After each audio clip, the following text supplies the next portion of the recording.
દાહોદ જિલ્લાના ગરબાડા તાલુકામાં હાલ ખાતરની ભારે અછત વર્તાઈ રહી છે, જેના કારણે ચોમાસાની વાવણીના સમયે ખેડૂતોને પારાવાર મુશ્કેલીઓનો સામનો કરવો પડી રહ્યો છે। ખેડૂતો ખાતર મેળવવા માટે મોડી રાતથી એપીએમસી ખાતે લાંબી લાઈનોમાં ઊભા રહેવા મજબૂર બન્યા છે, છતાં મોટાભાગના ખેડૂતોને ખાલી હાથે પાછા ફરવું પડે છે। ગરબાડા એપીએમસી ખાતે ખાતરનો જથ્થો માત્ર 500 નંગ જેટલો જ આવે છે, જ્યારે તેની સામે 2 થી 3 હજાર ખેડૂતો ખાતર લેવા ઉમટી પડે છે। આના પરિણામે લાઈનોમાં ધક્કામુક્કી અને ઝઘડાના દ્રશ્યો સામાન્ય બન્યા છે।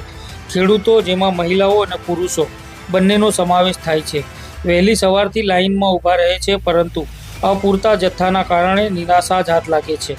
ખેડૂતોની મુખ્ય માંગ છે કે વાવણીના આ નિર્ણાયક સમયે ખાતરનો પૂરતો જથ્થો નિયમિત રીતે પૂરો પાડવામાં આવે।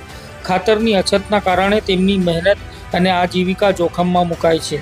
ખેડૂતોની આ સમસ્યાનું તાત્કાલિક નિરાકરણ ન આવે તો તેમની મુશ્કેલીઓ વધુ વકરી શકે છે। દાહોદ જિલ્લાના ખેડૂતોની આ સ્થિતિ વહીવટીતંત્રની ખામીઓને સ્પષ્ટપણે ઉજાગર કરે છે।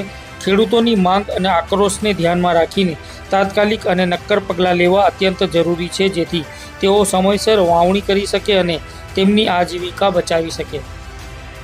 દામોદ કનુભાઈ તેરસિંહ ભીલોઈ, મારું કામ ભીલોઈ। હું રાતે 3 વાગે ના આવી અને ખાતર હારું બેટા જે 4 દિવસ થઈ ગયા અને હજારોની પબ્લિક છે અહીંયા આગળ 500 થઈ ગયો। હવે એમાં ખાતર કોને આપવું અને શું કરવું? પબ્લિક આવે છે, અમારે ધંધાનો ડાકડું હાંકવાનું અને અમને ખાતર મળી નહીં રહ્યું, પછી આવે તો અમારે શું મતલબ? એટલે રોજે રોજ એક ગાડી આવે તો અમારાને આ વાવેતર કરવા માટે જોઈ અને રોજ જન પબ્લિક આવે તો અમે ખાતર મળવાનું છે નથી। 500 થઈ ગયું, 500 થઈ ગયો હે, એમાં ઝઘડા કર્યા, બજાઈ રહ્યા આજે અને રોજ એક ગાડી આવે ને તો જ અમારું થાય એવું છે।